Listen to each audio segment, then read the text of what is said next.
قدير يا عليم يا كبير يا عليم يا قدير يا سميع يا بصير يا لطيف يا خبير يا عليم يا كبير يا عليم يا قدير يا سميع يا بصير يا لطيف يا خبير يا عليم يا كبير يا عليم يا قدير يا سميع يا بصير يا لطيف يا خبير يا فرج الهم يا كاشف الغم يا من العطي والرحمة يا فرج الهم يا كاشف الغم يا من العطي والرحمة يا فرج الهم يا كاشف الغم يا من العطي والرحمة أستغفر الله من البرايا أستغفر الله من الخطايا أستغفر الله من البرايا أستغفر الله من الخطايا أستغفر الله من البرايا أستغفر الله من الخطايا أستغفر الله من البرايا أستغفر الله من الخطايا لا إله إلا الله لا إله إلا الله لا إله إلا الله لا إله إلا الله لا إله إلا الله لا إله إلا الله لا إله إلا الله لا إله إلا الله لا إله إلا الله لا إله إلا الله سيدنا محمد رسول الله صلى الله عليه وسلم الشرف وأعطى من كلمة الطاهر وأمة المؤمنين فمن وتبعهم بإحسان الدين ومن برحمتك يا أرحم الراحمين بسم الله الرحمن الرحيم قل هو الله أحد الله الصمد لم يلد ولم يولد ولم يكن له أحد بسم الله الرحمن الرحيم قل هو الله أحد الله الصمد لم يلد ولم يولد ولم يكن له أحد بسم الله الرحمن الرحيم قل هو الله أحد الله الصمد لم يلد ولم يولد ولم يكن له أحد بسم الله الرحمن الرحيم قل بالبطن من شر ما خلق من شر الوقار من شر النفاثات من شر حاسد إذا حسد بسم الله الرحمن الرحيم قل أعوذ بالناس ملك الناس إله الناس من شر الخناس الذي يوسوس في صدور الناس من الجنة والناس الفاتحة إلى رسول الله ورسول الله حسين رسول الله صلى الله عليه وسلم ثم الفاتحة سنة مقدم ورسوله وفوله وإلى حساد صوفي بالمرء ثم الفاتحة سيد الحمد لله بالعالمين محمد الحداد بسم الله الرحمن الرحيم الحمد لله رب العالمين الرحمن الرحيم مالك يوم الدين إياك نعبد وإياك نستعين إلى الصراط المستقيم صراط الذين أنعمت عليهم المغضوب عليهم ولا الضالين آمين اللهم صل وسلم ونعوذ بصلاتك اللهم صل وسلم ونعوذ بصلاتك اللهم صل وسلم ونعوذ بك من سخطك والنار قبل الله منكم. Assalamualaikum warahmatullahi wabarakatuh. Bismillahirrahmanirrahim. Alhamdulillahirabbil alamin. Wa bihi nasta'in ala umuri din. Wassalatu wassalamu ala asyrafil anbiya'i wal mursalin. Sayyidina wa nabiyina Muhammadin wa ala alihi wa sahbihi ajma'in. Subhanaka la ilma lana illa ma 'allamtana innaka antal alimul hakim wa tub 'alaina innaka antat tawwabur rahim. Rabbi yassir wa asra billahi bil khair wa la hawla wa la quwwata illa billahil aliyyil azim. An Abi Hurairah radhiyallahu anhu an Nabi sallallahu alaihi wasallam qala man yadkhulul jannata yun'amu wa la yab'asu la tabla siyamuhu wa la yafna shabahuhu fil jannati ma la 'aynun ra'at wa la udhunun sami'at wa la khatara 'ala qalbi bashar rawahu Muslim. Dari Abi Hurairah radhiyallahu anhu, dari Nabi sallallahu alaihi wasallam beliau bersabda, barang siapa masuk surga, maka dia akan diberikan kenikmatan dan dia tidak akan merasa susah. Pakaiannya tidak akan rusak, masa mudanya tidak akan hilang. Di dalam surga ada sesuatu yang tidak pernah dilihat oleh mata, ada sesuatu yang tidak pernah didengar oleh telinga, ada sesuatu yang tidak pernah terlintas dikeluarkan oleh Muslim. Inilah salah satu hadis Nabi yang menjelaskan tentang pakaian orang di dalam surga. Di antara hadis-hadis yang lain yang diriwayatkan oleh Imam Muslim ini tidak hanya mengenai pakaian, tetapi juga hal-hal yang lain yang disinggung dalam hadis ini, di mana Nabi menyampaikan dan mengabarkan kepada kita bahwa suatu saat nanti orang yang diinginkan oleh Allah masuk ke dalam surga. Mudah-mudahan kita termasuk di antara yang diinginkan oleh Allah. Maka nanti di sana dia diberikan kenikmatan. Kenikmatan itu terus berlangsung dinikmati, tidak akan ada timbul rasa susahnya.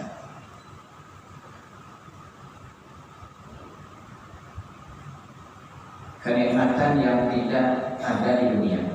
Di dunia ini ada kenikmatan, tapi selalu diiringi dengan kesusahan. Makan itu nikmat, apalagi yang dimakan emang makanannya nikmat, tapi kita tinggal menunggu waktu saja, kenikmatannya akan hilang. Yang datang kemudian adalah rasa susah. Susah apa? Usah memikirkan atau mengeluarkan pulang. Nah, apalagi bagi mati, mandinya susah. Apalagi mengeluarkan bagi mati, mandinya tambah susah. Nah, di mana ada kenikmatan, di sana ada kesusahan. Itu nikmat di dunia, tetapi nikmat di akhirat tidak akan ditemui lagi. Jadi sekalipun kita beriman dengan fasilitas yang lengkap di dunia ini, selalu ada kesusahan-kesusahan yang mengiringinya.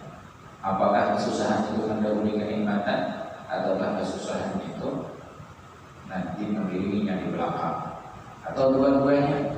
Kesenangan yang senantiasa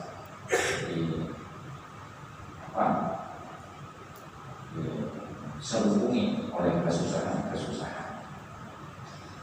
Jadi tidak ada di dunia ini kita temukan ada kenikmatan seperti kenikmatan di surga. Di surga itu selalu senang, selalu senang. Jadi sulitlah kita bisa membayangkan, karena yang kita bisa bayangkan hanyalah yang kita alami, dan kita alami itu yang di dunia ini. Oleh sebab itu kata ulama, di antara hikmah kenapa Allah sengaja membuat kita kadang senang, kadang susah, atau Allah sengaja menghendaki ada di antara kita ini diberikan nasib baik, senang hidupnya, dengan kekayaannya, dengan jabatannya, dengan ilmunya, dengan macam-macamnya. Tapi ada juga orang yang nasibnya ya tidak habis-habisnya, susah. Habis susah ini, susah itu. Habis susah ini, susah itu. Habis susah pahit. Habis pahit habis pahit ya gebiarlah dan sebagainya. Ada orang yang begitu lama dia hidup dalam penderitaan, silih berganti, cobaan ini, cobaan itu. Ada. Tapi semua itu dibalik apa yang dialami, yang senang, yang susah, itu ternyata ada hikmah. Hikmahnya apa? Orang yang pernah senang, hendaklah dia belajar dari kesalahan yang diterimanya di dunia ini, untuk dia tetap mendapatkan kenikmatan. Karena dia tahu bahwa hidup dengan berbagai fasilitas yang tersedia itu menyenangkan, gitu kan? Begitu pula dari kesusahan yang kita alami, kita pun harus mengambil hikmah. Hikmahnya apa? Ternyata hidup susah itu menyakitkan, menyakitkan. Keperluan tidak bisa terpenuhi, urusan tambah banyak, ini itu segala macamnya, hanya bisa diselesaikan dengan cara utang sana sini, karena pulang utang itu menimbulkan beban baru karena memikirkan bagaimana mengembalikannya. Kadang mungkin didatangi orang, kadang ditanyakan orang, stres. Nah, tapi semua itu jadi pengalaman. Diambil hikmahnya. Hikmahnya apa? Jangan sampai terjadi hal yang serupa, pengalaman yang sama untuk yang kedua kali di kemudian hari. Gitu kan? Yang senang hidupnya, dia mengambil hikmah dari kesenangannya itu supaya untuk giliran berikutnya dia tetap senang. Dia tetap senang. Yang hidupnya susah tidak ingin mengulang kembali pengalaman susahnya untuk yang kedua kali. Maksudnya yang kedua kalinya yang mana? Di akhirat. Di akhirat. Ya. Kita sudah merasakan susahnya hidup di dunia, menderita hidup dunia. Maka jangan ditambah penderitaannya lebih hebat lagi di akhirat. Maka sudah tahu sakit juga. Karena terjadi kita membiarkan diri kita untuk mengalami sakit untuk yang kedua kali. Padahal kita diberikan akal berpikir oleh Allah SWT digunakan. Nah, jadi di dunia ini kita mesti berusaha mendapatkan apa yang dijanjikan oleh Allah. Dikabarkan oleh Rasulullah SAW bahwa kalau orang nanti nasibnya masuk surga, maka tidak akan pernah lagi menghadapi kesusahan itu. Nikmat demi nikmat akan terus dirasakannya. Itu kabarnya dari Rasulullah SAW. Maka yang baik itu adalah senang, syukur, susah, sabar. Bila sudah semuanya ini begitu cara kita menyikapi hidup, maka tidak akan terulang susah yang kedua kali. Akan terus berlanjut kesenangan yang kita pernah alami di dunia ini, bahkan melebihi dari kesenangan yang sudah pernah kita rasakan di dunia. Nah, inilah cita-cita kita yang tidak boleh kita pegangkan, kita abaikan begitu saja. Bagaimana caranya? Ya tentu kita berusaha keras, bermujahadah dengan kesungguh-sungguhan mempersiapkan itu, dan tidak ada yang bisa mungkin untuk meraih itu kecuali dengan amal. Dengan amal itulah nanti yang akan oleh Allah Subhanahu Wa Taala Allah memberikan apa yang menjadi cita-cita kita. Berikutnya langsung berkaitan dengan pakaian yang disebutkan dalam pasal ini. Pakaian orang di surga tidak akan pernah rusak. Di dunia kita punya pakaian kebanggaan kita. Di antara pakaian-pakaian yang ada, tapi nasibnya sama dengan yang lain. Nang larang lawan murah sama aja akhirnya ubes juga. Nah, ada juga sudah sasak ada juga. Kenapa dia pakai lagi? Nah, baju itu lagi hajar berarti nyaman. Nah, dibawa ke sana kemari, dan sudah ubes, ada menarik lagi. Itulah pakaian. Tetapi di surga segala pakaian tidak ada seperti yang dialami di dunia. Apa yang kita inginkan akan dipenuhi, dan pakaian itu tidak akan pernah membuat kita menjadi merasa tidak senang dengan pakaian itu, karena pakaiannya berbeda dengan pakaian di dunia. Nabi menjelaskan segaris-besarnya pakaian apa saja dipakai orang di akhirat di dalam surga itu tidak akan pernah mengalami kerusakan. Masa muda di dunia berbeda dengan saat orang-orang masuk surga, ya, dengan usia-usia yang muda belia. Tidak ada yang berusia tua itu masuk surga. Di dalam surga masuk di dunia yang baru ke surga. Di surga semuanya muda-muda, umurnya sekitar 30-an, dan akan terus begitu, tidak pernah berubah. Kenapa? La yafna syabatuh, orang di surga itu masa mudanya tidak akan pernah hilang, tidak akan pernah rendah, tidak akan berubah menjadi tua. La yafna syabatuh.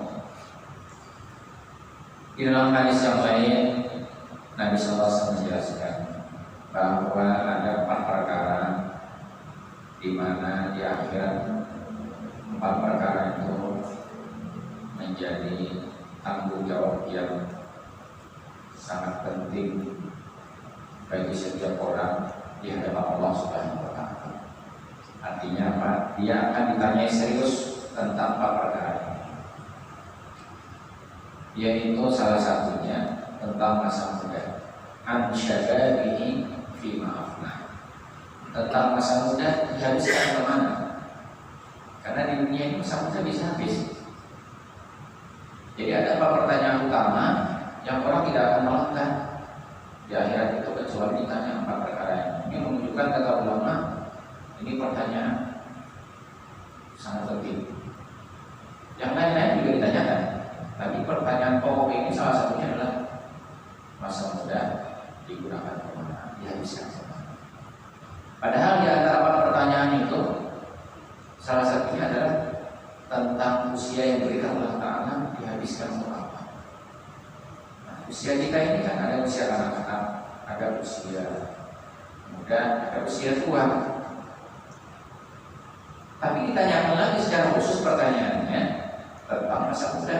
Padahal sudah ada pertanyaan dihabiskan kemana sepanjang umur di dunia. Nah, lalu untuk apa ditanyakan lagi? Untuk poin yang kedua ini pertanyaannya tentang masa muda itu. Karena jangan sampai masa muda itu adalah masa-masa di mana orang bisa beramal semaksimal mungkin dalam hidupnya. Karena pikirannya bagus, tenaganya juga segar, sehingga bisa setiap waktu, setiap keadaan dia bisa menghasilkan hal yang bermanfaat yang dia bisa hasilkan di usia masih kanak-kanak maupun setelah mengalami usia senja. Maka tidak boleh orang sedetik pun ibaratnya itu menyia-nyiakan waktu di masa muda, karena itulah yang paling berharga dalam kita. Itu dapat kita ibaratkan itu usia emas dalam hidup kita. Yang lainnya itu kan, yang lainnya ya ada perak nilainya, ada perunggu nilainya, ada mungkin apalagi nilainya masih hujan uangnya itu kan. Tapi usia emas itu apa? Di masa muda. Maka jangan kita sia-siakan masa muda. Karena itulah yang paling berharga di akhirat. Orang di akhirat di surga itu mudah-mudahan tampilannya mudah-mudahan tidak akan pernah mengalami masalah. Sebagaimana Nabi juga menyampaikan dalam hadis ini, kita memang tidak bisa membayangkan, karena kita tidak pernah nanti suatu saat melihat di surga itu seperti yang kita lihat di dunia ini. Apa yang paling menyenangkan yang kita lihat di dunia ini, ya, yang di akhirat di dalam surga itu jauh lebih menyenangkan daripada apa yang pernah kita lihat di dunia. Atau yang dilihat orang lain di dunia ini, apa yang paling menyenangkan? Maka di akhirat tidak ada bandingannya dengan apa yang paling menyenangkan yang pernah dilihat oleh orang lain di dunia. Begitu seterusnya. Kira-kira di dunia ini yang paling dinikmati untuk didengar itu apa? Yang paling dari seluruh yang ada, yang didengar sangat dinikmati. Maka di akhirat melebihi dari yang pernah dinikmati. Kenapa?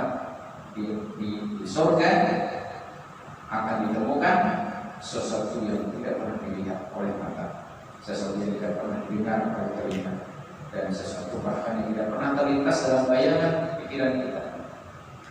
Kita mungkin bisa menghayal di dunia ini, menghayal sesuatu yang sangat hebat, yang sangat nikmat, ya, yang sangat menyenangkan. Tetapi tidak ada satupun dalam khayalan kita itu, ya, bisa menggambarkan tentang kenikmatan di dalam surga. Jadi bagaimana lagi Nabi ingin menjelaskan? Susah ingin menjelaskan karena apa? Karena tidak ada bandingannya dengan apa yang ditemukan dari seluruh kenikmatan, dari seluruh kesenangan di dunia.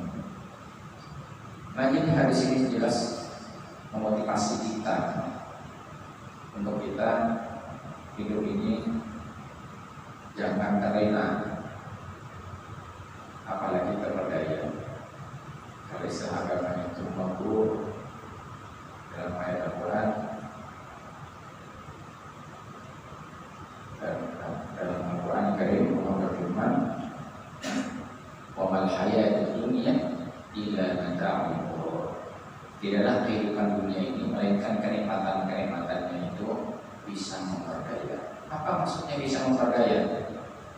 Ya, kita kalau hanya ingatnya nikmat dunia, tidak pernah ingat nikmat akhirat, itu kita sedang terperdaya, diperdaya oleh dunia. Seolah-olah tidak ada nikmat lain selain dari nikmat dunia, sehingga kita tidak mampu berpikir untuk mengingat nikmat akhirat.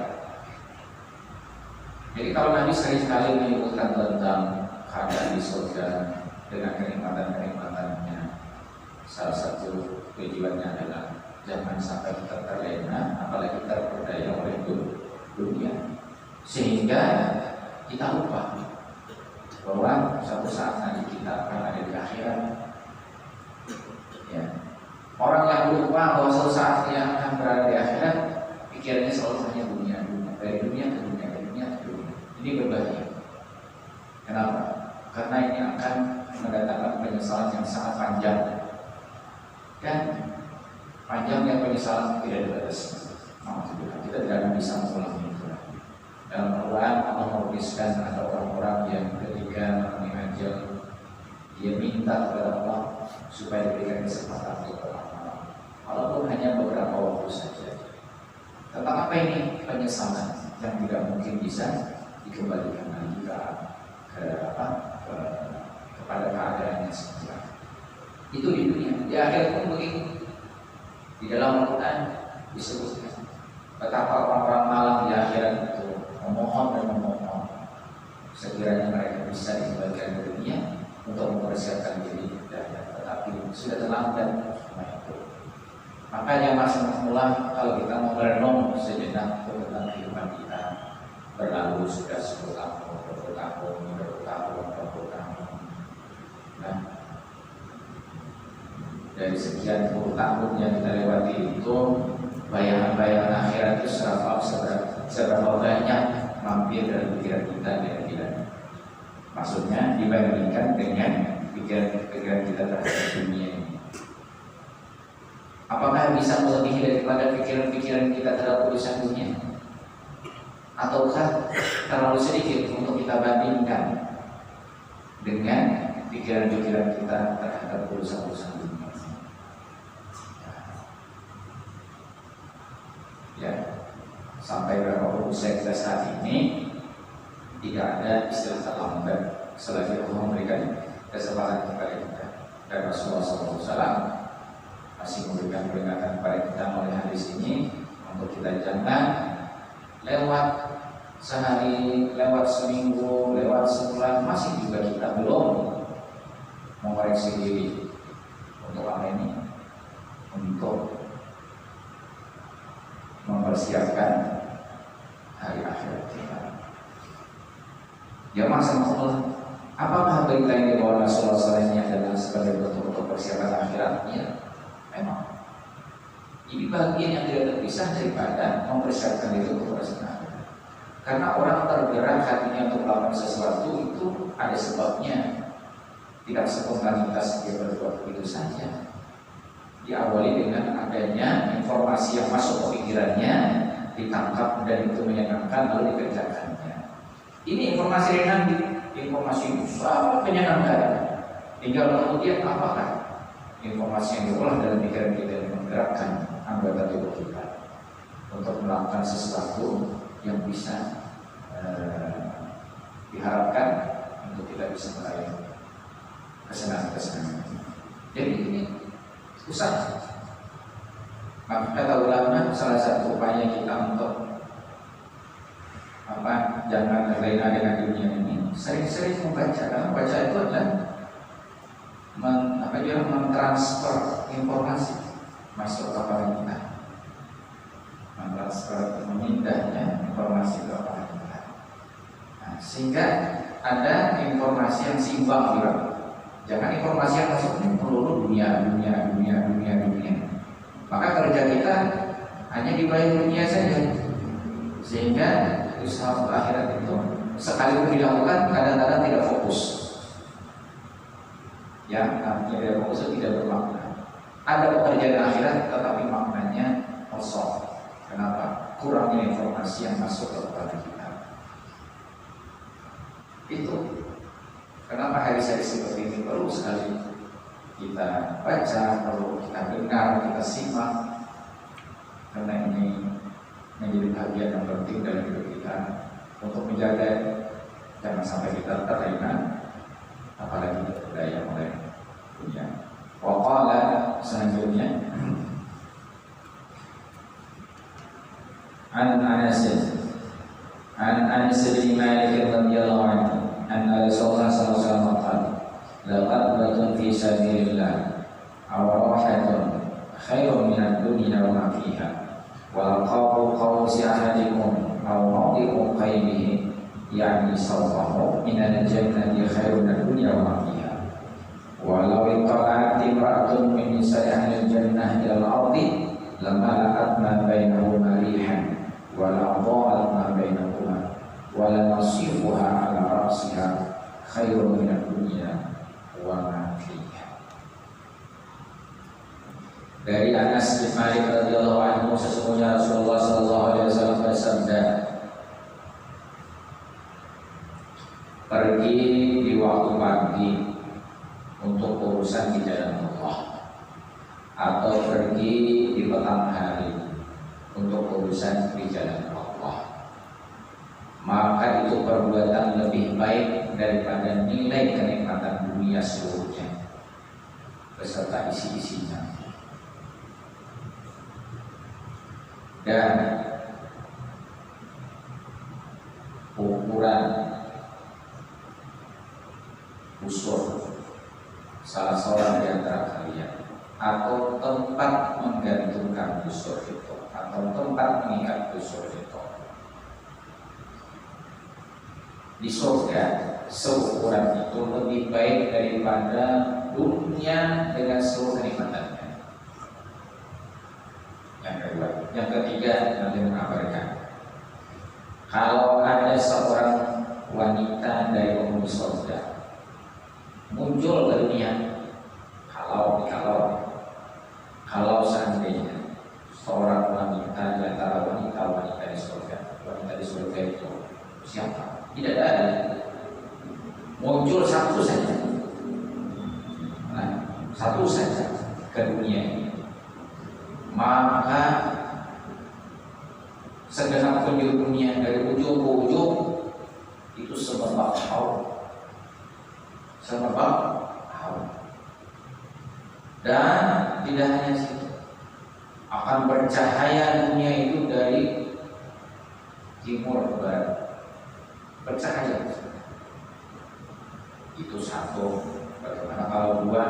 Bagaimana kalau 10? Bagaimana kalau 100? Dan yang Nabi pulang kerudung yang menutupi kepala wanita surga tadi itu, kerudungnya itu bernilai lebih baik daripada dunia dengan isi-isinya. Nah, ini ada 3 informasi dalam hadis ini. Yang pertama adalah melakukan ketaatan. Amal di jalan Allah itu ketaatan kepada Allah. Kita keluar pagi hari, ada yang keluar pergi di sore hari. Apapun yang kita kerjakan, kalau itu adalah fi sabilillah, di jalan Allah Subhanahu wa taala, apalagi untuk membela agama Allah, dan membela agama Allah tidak hanya urusannya di medan perang, menghidupkan agama Allah di majlis taklim, itu adalah membela agama Allah. Coba kalau tidak ada majlis taklim, agama bisa mati, karena agama itu harus disiarkan. Tidak boleh agama itu disembunyikan. Kalau disembunyikan maka agama akan mati. Orang jadi tidak tahu tentang agama. Harus disiarkan, harus diperlihatkan, dinampakkan, ditonjolkan dan berbagai kegiatan keagamaan. Tidak boleh sepi, jarang kelihatan, harus semarak. Karena itu akan mewarnai kehidupan umat manusia.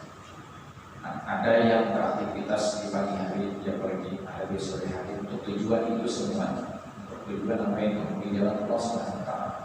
Maka itu adalah kegiatan dalam hidup yang jauh lebih baik daripada dunia dengan seluruh kenikmatannya. Apa maksud semua itu? Bahwa orang yang seperti ini akan diberikan oleh Allah di akhirat. Karena segala sesuatu yang di akhirat kenikmatannya itu melebihi daripada dunia dengan sisi-sisinya. Jadi kita yakin dan percaya. Kita keluar dari rumah pagi hari, petang hari, untuk keperluan di jalan Allah Subhanahu wa Ta'ala, maka Allah akan mengganti jerih payah kita dengan surga yang tidak mungkin bisa dibandingkan dengan dunia dengan seluruh kenikmatannya. Kenapa? Karena Nabi mengatakan lebih baik daripada dunia dengan seluruh kenikmatannya. Di mana itu tempatnya ada yang seperti itu? Di surga, di surga. Nah, jadi jangan sampai tidak ada dalam daftar rutinitas keseharian kita, jangan sampai tidak ada untuk di jalan Allah.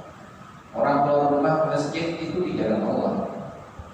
Orang keluar rumah datang ke majelis itu di jalan Allah. Man kharaja fi talabil ilmi fa huwa fi sabilillah. Nabi bersabda, berasal keluar dari rumah untuk tujuan apa? Menuntut ilmu. Maka dia itu di mana? Di jalan Allah. Bisa hatta yang biasa dia pulang. Atau dalam hadis lain, man salaka tariqan yaltamisu fihi ilman, sahhalallahu lahu tariqan ila jannah. Barang siapa yang menelusuri jalan, entah kemana dia, tetapi tujuannya adalah untuk mencari ilmu yang Allah, maka Allah akan mudahkan dia untuk sampai ke dalam surga. Karena apa ini? Fisabilillah. Ini adalah kerja, ini adalah usaha, ini adalah perbuatan kita di dunia yang nilainya sungguh luar biasa. Maka jangan sampai tidak ada aktivitas kita yang tidak di jalan Allah. Sekalipun hanya satu saja dalam sehari. Kalau yang lain silahkan berpuluh-puluh, tapi jangan sampai satu pun tidak ada yang bernilai fi sabilillah. Kenapa? Nilainya yang satu ini tidak sama dengan yang berpuluh-puluh, yang mungkin keperluan dunianya ini itu macam-macam. Ya kan? Ada orang yang macam-macam aktivitas sehari-hari keluar secara rutin, ataupun ada yang ada rutin kegiatannya maksudnya. Ada yang keluar rumah hanya untuk refreshing, ngopi. Nah, ada yang mungkin ingin belanja, masuk. Ada yang ingin apalagi yang lain, yang dunia lah. Ingin beli baju, ya belanja tadi itu kan. Atau ini. Nah, tapi jangan sampai tidak ada salah satu di antara semua aktivitas kita ini yang tidak berbau fisabilillah. Kenapa? Karena yang satu ini luar biasa. Kemudian yang kedua yang dikatakan Nabi dalam hadis ini apa? Tentang tempat yang dimiliki oleh masing-masing orang di surga.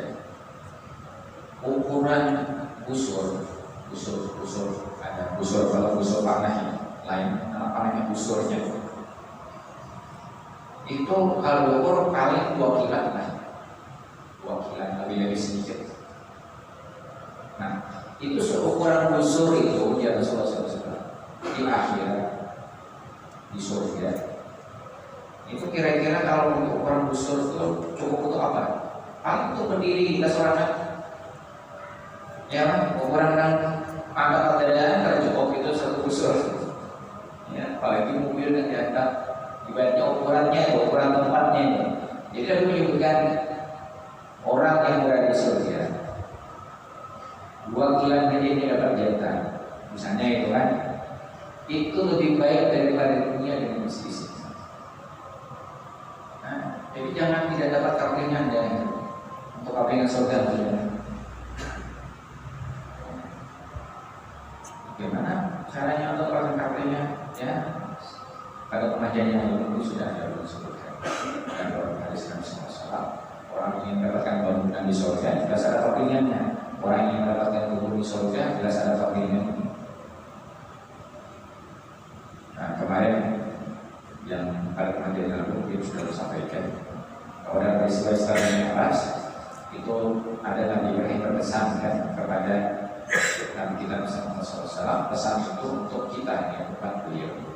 Wahai Muhammad, suruh itu buat kamu untuk bercocok tanam di surga. Rasulullah bertanya, bagaimana caranya bercocok tanam di surga? Jadi Nabi Ibrahim caranya adalah suruh umatmu memperbanyak la haula wala quwwata illa billah. Setiap kali kita baca la haula wala billah, maka kita bertanam dalam surga. Itu artinya kita dapat kampingan di surga untuk kita nikmati tanaman-tanamannya yang rindang, yang indah, yang menyenangkan. Di sana kita bisa bertahan istirahat dan memetik buahnya tanpa harus duduk apalagi berdiri sambil berbahan. Utufuha daniyah, kata Allah. Itu buah-buahnya dekat sekali. Ada harus cari apa ini? Pokoknya atau memetiknya, apalagi naik pohon nyiam. Itu sambil berbahannya, memetik. Utufuha daniyah. Itu ada bangunan dalam surga yang begitu indah. Ada amalnya untuk kita bisa mendapatkan. Yang ketiga tentang wanita atau bidadari dalam surga. Ini karena kalau dibandingkan karena ada pembandingnya, cuma hanya bisa dilukiskan saja. Itu kalau muncul di dunia pada nanti wajah namanya jabatan wajah, serinian wajah, artinya maksudnya lain itu wajah yang ini kita parah lah dari timur ke barat. Ini saja yang kelihatan terang, yang terang, yang lainnya tidak kelihatan. Ya. Kemudian lagi apa tadi? Semua akan mencium semerbak hawa dari ujung ke ujung dunia. Hanya kehadiran satu bidadari. Apa di surga itu cuma satu bidadarinya? Nah, kalau soal bicara bidadari ini ada habis. Nah, kemudian apa tadi? Kerudungnya saja kata Rasulullah SAW itu nilainya jauh lebih baik daripada isi-isi. Nah, semua ini juga memotivasi kita untuk jangan sekali lagi terlena dengan dunia. Karena kalau saat ini kita bicara soal dunia, kita bicara soal akhirat. Kalau kita bicara akhirat, maulah kita memisahkan pembicaraan dengan dunia. Karena untuk mendapatkan akhirat itu harus menjaga jarak dunia, harus menjaga jarak dunia. Ini kadang kotak ukur dua ini, maksudnya kotak ukur bilanya hati kita berat kepada dunia, maka ingat hati kita ke akhirat. Apabila hati kita ringan kepada dunia, maka akan berat hati kita kepada akhirat. Maksudnya ini kadar ini rasanya kurang pas di dunia. Kalau berat ke dunia itu berarti kan atau di dunia, ya kan? Hati itu berat jangan hendak tulang. Kalau kita tidak hendak tulang kan? Tadi belum maksud itu bahasanya adalah kadar ini. Kalau kadar dunia kita itu terlalu besar, maka kadar pikiran kita akhirnya kecil, jadi kecil. Begitu pula sebaliknya. Jadi mudah-mudahan kita selalu dapat menyeimbangkan ya pikiran dan hati kita selagi kita di dunia ini untuk tetap istiqamah, jangan sampai hilang dalam bayangan kita akhirat yang ada di dalam kita. Karena kita semakin mendekat ke sana, ya, dan dunia semakin kita tinggalkan di belakang kita. Jadi terbalik kalau kemudian kita menghadap ke belakang, bukan menghadap ke muka. Karena hakikatnya kita ini apa? Mendekat ke akhirat, meninggalkan dunia. Allah SWT. Al-Fatihah. Ya,